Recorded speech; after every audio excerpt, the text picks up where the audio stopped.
sabi ko, mabuti may pilik mata na pala ako. Dati wala. Saka hihilot ng healing galing Oo, yung hilot ko lagi ng healing Tapos oil. parang may iba ka pa ngayon. Oo, tapos pag naligo ako. Pampakinis ng kutis, oh. Nung naliligo ako, wala naman kasi akong lotion, wala ano. Walang lotion, yung yan matira na. sa mata ko, ginaganon ko sa mukha ko. Pagkatapos mo maligo at ngayon, saka nagmamassage ka sa mata. No, ganun tapos ito. Ito, doktora, oh. Hindi naman ganyan balat ko, may itim na yung parang matanda na. Sabi ko, yun, So, nagulat ako, tingnan nyo. bumabata ang kutis mo, Nay. Pati sa kilikili puti. Pati sa kilikili. Ayan, Baka makuha tayo ng commercial sa ito deodorant, Nay. puti-puti, Okay na yan. diba? Nakita nyo? Maputi. Talagang maputi. Okay. Kaya sabi, buong katawan, panghaplos mo na healing galing Oo, oil. yung matitira sa mukha ko, tinitipid ko lang nga nung wala pang oil. Pero nung marami na ako, ginawa ko ng ganun. Yan. Tapos ginagawa kong ganun kasi naawa ko sa braso ko, kulubot na nga. Parang may batik-batik. So, nabawasan ang pagkakulubot, Nay. Naku, maraming bibili sabi, ng healing ka na, galing oil 70 niyan. ka na, sabi niya, hindi ko nung sabi sa kanya kung Wala sabi. ka bang picture nung dating kulubot-kulubot? Wala naman kasi akong mga litrato, wala akong pera eh. Pero napansin nyo, kumikinis yung balat. At saka Nababawasan pumuti pa. Oo, tapos yung yung mga bata nagulat nga, tapos pati sa mukha ko, mga kapitbahay ko, tumaba ka siguro, kaya ganyan. Nabanat yung balat? Oo. Sabi ko kasi, anong ginagamit mong lotion? Kagaya ba sa anak mong ginagamit na pampaputi? Hindi. Sabi ko yung healing oil. Kung gusto nyo kako, pagka gumamit kayo nun, gaganda din ang balat nyo. Sabi niya nga, inawa mo lotion. Sabi ko kasi may mga titira sa mata ko, tsaka ginaganon ko lang. At saka, Nay, hindi lang po nagpapaputi. Habang minamassage nyo po ng healing galing oil yung balat ninyo, kaya sinasabi nyo parang bumata yung balat nyo. Nag-i-improve po kasi yung circulation, yung Nay. kaliskis at saka yung parang kanang matandang ganon. Nawala. Kasi nag-i-improve po yung dati circulation. Dati naiyang ako pag malabas ako, parang gano'n na yung balat ko eh. Kulubot na dati. Oo, at saka kaliskis. Sirena ka pala dati, may kaliskis ka. Kasi lagi akong naglalaba dati, ba? Tapos naglalaba dati. Yung sobrang dryness. Dryness ng skin. Dry na dry yung balat ko. Okay, naku, marami sila napupulot sa'yo, Nay. Tapos nagulat yung mga anak ko, tinitingnan din nila yung mga kapitbahay ko. Sabi niya, hindi ka lumalabas siguro, kaya ganyan. Sabi ko, sa healing oil yan. Kaya ngayon, pati yung best friend ko magkatabi namin, lagi silang mayroon healing oil sa tabi. Nabili sila, meron dalawa, meron kahit na... At saka nakita kanila nung bulag ka pa. Oo na, kasi hindi ka na nagsasalamin. Sabi niya, ako nga 69 na. Hindi ba sinabi ko na sa inyo, tuwing oras-oras pinapatakan ko yung mata ko? Kasi hindi ba narinig mo nga ako sa TV no linggo? Kay doktor, ay oo nga, sabi niya tuwing oras-oras patakan at saka hilotin sa gabi. Oo, kako, tinuro ko sa kanya kung paano maghilot. So wala na yung salamin mo? Wala, oo, wala. Paano ba maghilot na yung mga nanonood sa atin? Di ba, nauna muna yung eye drops. Pagka medyo nababad ko na, sabi niya, magbibilang ko minsan mga 60, 1 to 16, nagbibilang ako. Pagkatapos niyan, hihilutin ko na, lagyan ko muna itong kamay ko ng oil. O, pag ganun-ganun ko muna. Pagkatapos, diretso na yan dito. Liliko akong ganun, dito naman sa batok. Talaga, sa batok. Ganun ko, kaya, ganun ang ganun. Hanggang sa pagka medyo matagal-tagal na, yun, ginaganyan ko. Kaya siguro, madaling na yung mga ugat at saka bumalik.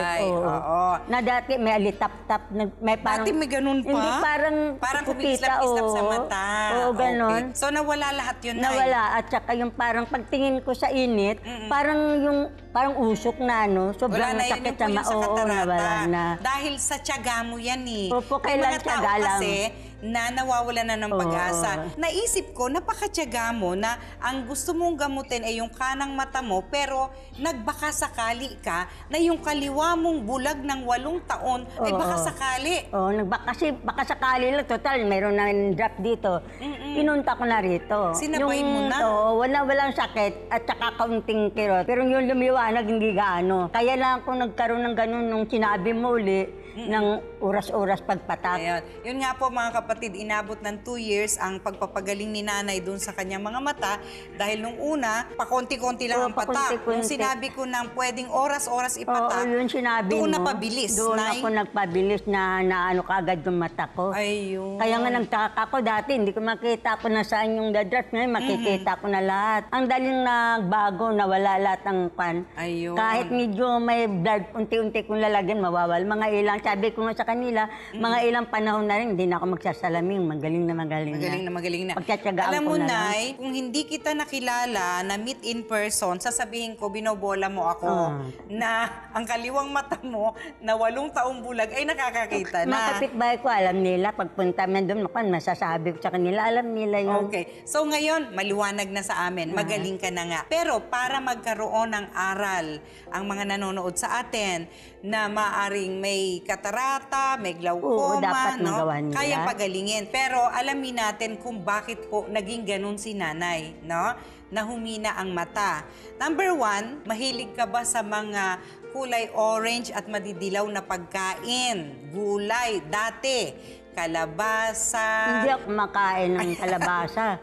Carrots. Hindi, wala. Kasi sa amin, ang nanay ko nagtitinda. Aalis siya ng alas 6, yung mampun sa akin, alas 6 na umaga. Darating siya ng alas 12. Minsan, madalas prito. Pero kaya hindi ako natutong kumain ng kalabasa, mga carrots, wala. Yun na nga po. Sap-sap lang, yung prito, wala na. Okay, yung pula ng itlog. Kasi, Nay, yun po ang nagpapalusog yun ang ng nakalagay mata. sa Vitamin pangpao, A. sa mata. So, ngayon, hindi pa puhulihang lahat kasi nakabawi yung mata mo. Kumakain Kakain ka na ako. ngayon. Ngayon, Carrots, kumakain ka na. pinapapako.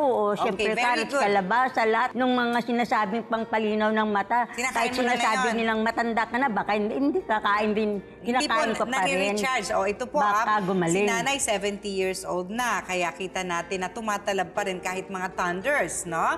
Tapos po, syempre, holistic ang ating approach sa paggagamutan. At dinidiscuss natin ito, nanay, para sa kapakanan din ng mga nanonood sa atin. Para Ito sa TV5, nila, para matuto. na may di ba? pag-asa pa talagang bulag That's na right. makita. So, bukod sa pagkain ng mga food for the eyes, vitamin A, no? Dapat din po, napapahinga ang mata. Baka dati-dati pa, lagi kayong puyat ng puyat. Ngayon wala na. Dati nung gigising ko na alas 3, alas 4, ngayon hindi na. Okay. Maga na. Tsaka ang tulog ko, pinakamagabi na yung alas 8. Maaga ko lagi Ay, very natutulog. good. Dapat po mga kapatid, katulad ni Para nanay, daw alam na ano. niya ngayon, ipinapahinga ang mata. Oo. Mabilis pong magkasakit ang mata kung laging Puyat, laging puyat. no?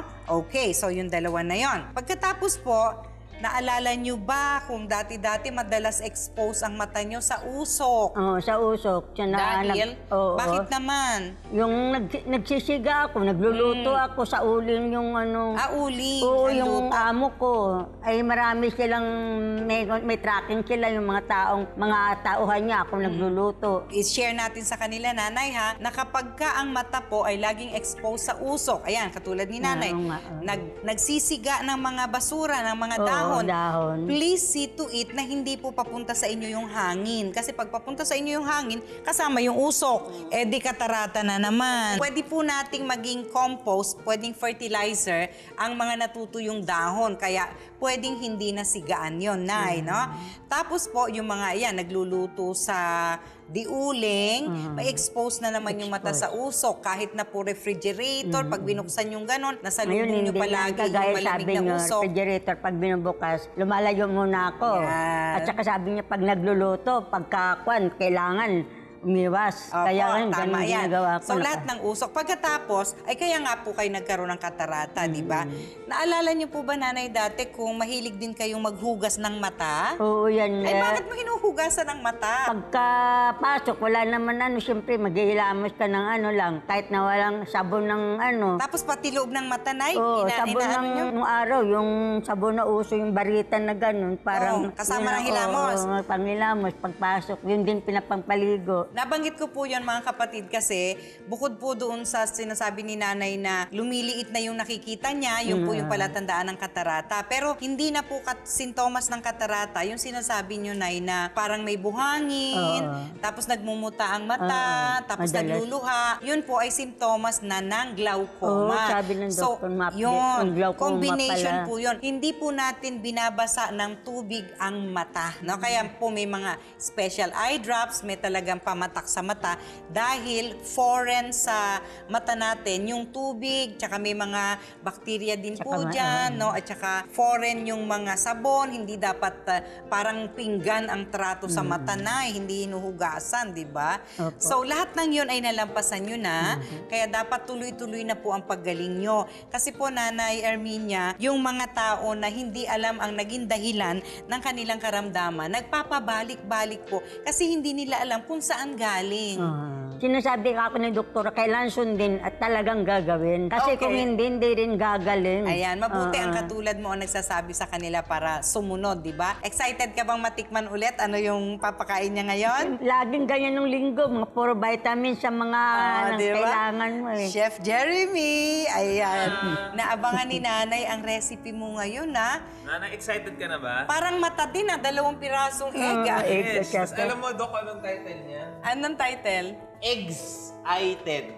Excited! Eggs tapos I. Kainin mo na, Nay. Tikman mo nga kung magugustuhan mo. Anong lasa, Nay? Lahat naman masarap eh. Ang sarap. Para pong isang magandang regalong pamasko ang nangyari kay Nanay Erminia. Di ba, Chef? Tama, Dok. Na muling nanumbalik ang paningin, tapos pagpasok ng bagong taon, Nay, ay bagong liwanag ang inyong masisilayan. Hindi ba maganda yon? Meron pa po ba kayong iniisip na wish ninyo sa pagdating ng Kapaskuhan at bagong taon? Wala na rin. Kasi parang mula nung nagawa na yung mata ko, gumaling na, parang masaya na ako.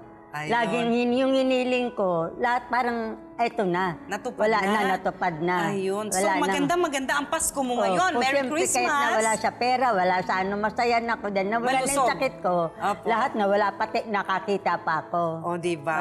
So, pagpasok ng bagong taon, mas maganda, di ba, ang Opo. pananaw mo sa buhay. Siyempre, pinakamabisa at pinakamagandang regalo ni Lord sa Opo, atin, di totoo po ba? yun. Yun ang regalo ni Lord. Merry Christmas Pamasko. din sa'yo, Nanay. Merry Christmas din, Dok. At Happy New Year, Chef.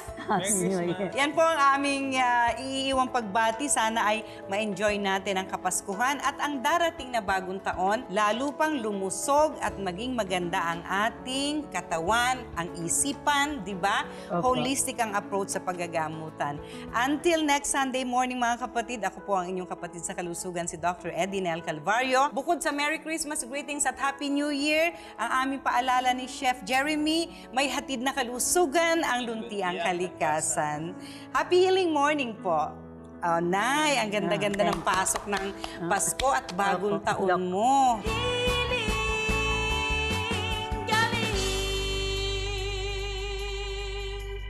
Ang uric acid po ay nagmumula sa breakdown ng compounds sa katawan na tinatawag po na purines. Tanong ko lang po, bakit daw mabulang-mabula ang ihi tapos namamanhid ang kamay ng aking papa?